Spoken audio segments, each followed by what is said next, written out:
ત્યારબાદ 16મો દાખલો પણ મહત્વનો છે. એમાં ડિબેન્ચર મૂળ કિંમતે કે વટાવે બહાર પાડીને પ્રીમિયમ થી પરત કરવાના છે. ડિબેન્ચર જો કંપની મૂળ કિંમતે કે વટાવે બહાર પાડી પ્રીમિયમ થી પરત કરે તો આ કંપની ડિબેન્ચર પરત પ્રીમિયમ ખાતે જમા કરે છે. ડિબેન્ચર પરત પ્રીમિયમ કંપની માટે વધારાનું દેવું છે એટલે જમા થશે. જેટલી રકમ ડિબેન્ચર પરત પ્રીમિયમ ખાતે જમા થશે તેટલી જ રકમનું નુકસાન કંપની ડિબેન્ચર પરતના નુકસાન ખાતે ઉધાર કરશે. આ કંપની માટે મૂડી નુકસાન છે, જે દર વર્ષે ડિબેન્ચર વટાવની જેમ જ કંપનીને જેટલો લાભ ડિબેન્ચરનો મળ્યો હોય તે પ્રમાણમાં માંડી વાળશે. તો દાખલા નંબર 16 માં બંને અલગ અલગ પદ્ધતિના દાખલા છે. મૂળ કિંમતે બહાર પાડી પ્રીમિયમે પરત કરવાના છે. તેનો પહેલા આપણે અભ્યાસ કરીએ છીએ. તો દાખલા નંબર 16 118 નંબરના પેજ ઉપર છે.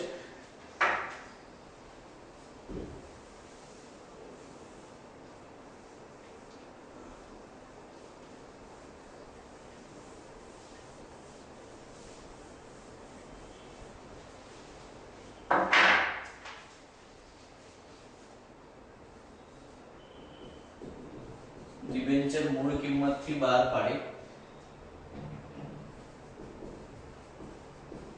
પ્રીમિયમ થી પરત કરવાના હોય. તો ડિબેન્ચર મૂળ કિંમતથી બહાર પાડવા માટેની જે સાદી આમનોંધ છે એ પહેલા વિચારી લઈએ. તો જો મૂળ કિંમતથી કંપની ડિબેન્ચર બહાર પાડે તેની સાદી આમનોંધ બેંક ખાતે ઉધાર તે 7.5% કે જે ટકાના ડિબેન્ચર આપણને આપેલા છે તે દાખલામાં આપણને ડિબેન્ચરના ટકા નથી આપ્યા એટલે માત્ર ડિબેન્ચર ખાતે જમા થઈ શકે. તે ડિબેન્ચર ખાતે જમા કંપની તારીખ 1/1/98 ના રોજ ડિબેન્ચર બહાર પાડે છે. જો તારીખ આપી હોય ડિબેન્ચર બહાર પાડવાની કે પરત કરવાની તો તમે ત્યાં તારીખ લખવી પડે. તો પહેલા ડિબેન્ચર 1/1/98 બહાર પાડ્યા છે એટલે બેંક ખાતે ઉધાર તે ડિબેન્ચર ખાતે જમા. એવા આપણે 40000 ડિબેન્ચર બહાર પાડ્યા છે 100 ના ભાવે એટલે 40000 ગુણ્યા 100 40 લાખ.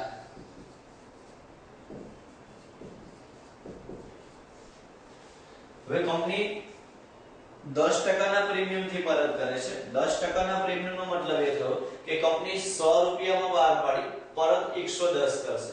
એટલે આ કંપની માટે વધારાનું નુકસાન છે તે ડિબેન્ચર પરત પ્રીમિયમ ખાતે જમા થશે.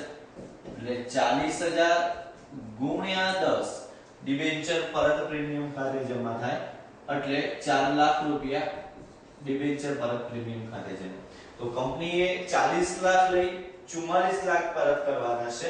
તો આ જે વધારાનું નુકસાન થશે એ ડિબેન્ચર પરતનું નુકસાન કહેવાય. તો એટલી રકમ કંપની ડિબેન્ચર પરતના નુકસાન ખાતે ઉધાર થશે 4 લાખ. તો આ ડિબેન્ચર મૂળ કિંમતથી બહાર પાડવાની અને પરત પ્રીમિયમ થી કરવાની આમનોંધ થઈ. તો પહેલા સાદી આમનોંધ બેંક ખાતે ઉધાર તે ડિબેન્ચર ખાતે 40 લાખ 40 લાખ. ત્યારબાદ કંપની પરત પ્રીમિયમ છે એટલે પરત પ્રીમિયમ વધારાનું દેવું હોવાથી જમા થશે અને જેટલી રકમનું દેવું છે તેટલી જ રકમનું નુકસાન ઉધાર થશે. કંપની આ જે ડિબેન્ચરના નાણાં છે એ તારીખ 1/1/2005 ના રોજ પરત કરે છે. 1/1/2005 પરત કરે એટલે ડિબેન્ચર ખાતે ઉધાર જે અગાઉના દાખલા પ્રમાણે થાય છે એ પ્રમાણે જ ડિબેન્ચર ખાતે ઉધાર ડિબેન્ચરનું ખાતું 40 લાખ થી જમા છે એટલે કંપનીનું દેવું 40 લાખ છે તે એટલી રકમથી ઉધાર થશે. પરત પ્રીમિયમ છે કંપની વધારાના ચૂકવવાના છે એટલે ડિબેન્ચર પરત પ્રીમિયમ ખાતે ઉધાર 4 લાખ તે ડિબેન્ચર હોલ્ડર ખાતે ડિબેન્ચર હોલ્ડરને 44 લાખ પરત કરવાના થાય છે એટલે તે ડિબેન્ચર હોલ્ડર ખાતે 44 લાખ અને તે જ તારીખે પૈસા પાછા આપી દેશે એટલે ડિબેન્ચર હોલ્ડર ખાતે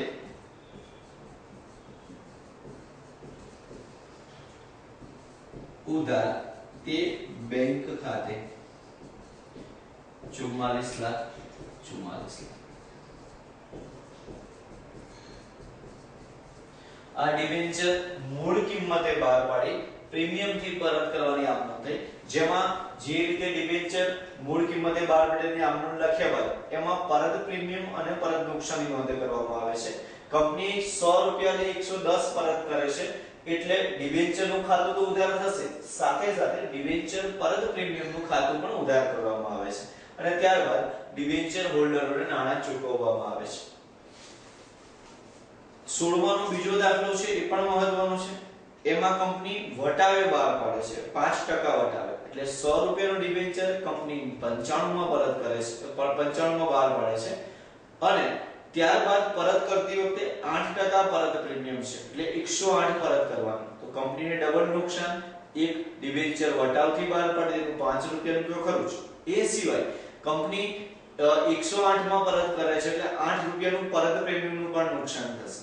તો આમાં તમારે પહેલા સાદી જે વટાવથી બહાર પાડવાની આમનું છે એ યાદ કરી એમાં માત્ર પરત પ્રીમિયમ અને પરતનું નુકસાન ઉમેરવાનું રહેશે. તો દાખલા નંબર 16 માંનો બીજો દાખલો,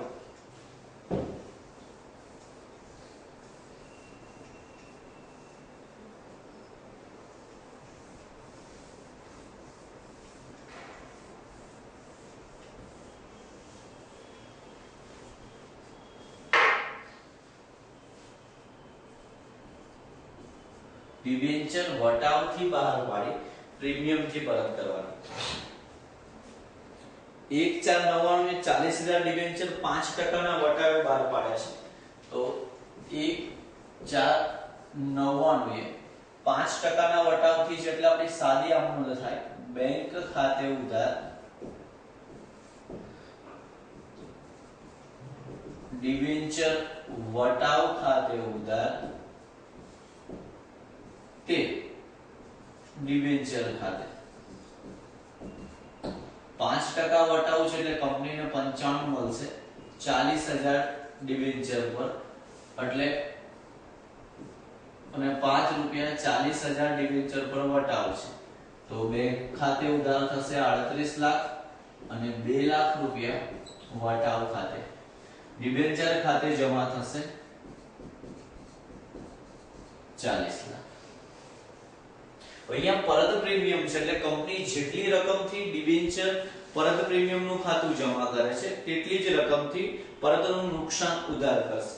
ડિબેન્ચર પરત પ્રીમિયમ 8% છે તો 100 રૂપિયાના ડિબેન્ચર ઉપર પરત પ્રીમિયમ 8% એટલે કે 8 રૂપિયા છે. તો 8 રૂપિયા 40,000 ડિબેન્ચર પર છે એટલે 3,20,000 રૂપિયા અને જેટલું પરત પ્રીમિયમ છે તેટલું જ નુકસાન. તો ડિબેન્ચર પરતના નુકસાન ખાતે ઉધાર 3,20,000.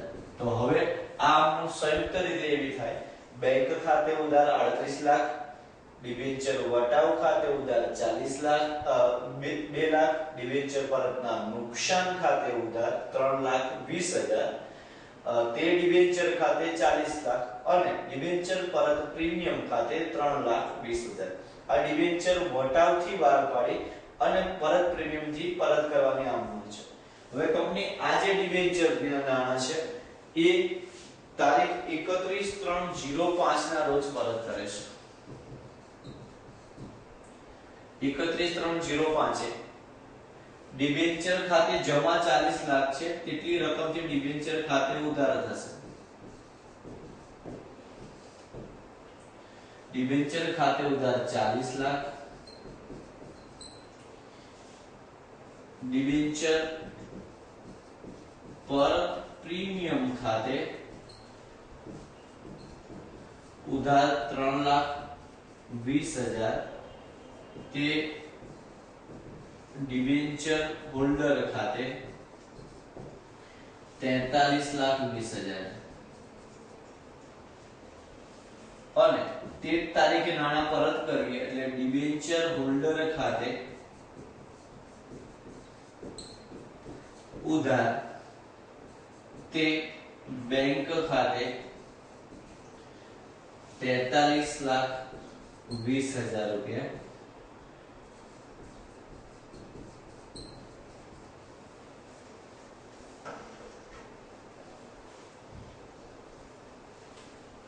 આ ડિબેન્ચર વટાવથી બહાર પાડી પ્રીમિયમથી પરત કરવાની આમ નોંધ થઈ. એમાં કંપની જ્યારે વટાવથી બહાર પાડે ત્યારે જે આમ નોંધ થાય તે તો કરવાની, સાથે સાથે જેટલું પરત પ્રીમિયમ તમે જમા કરો છો તેટલું જ તમારે પરતનું નુકસાન ઉધાર કરવાનું રહેશે.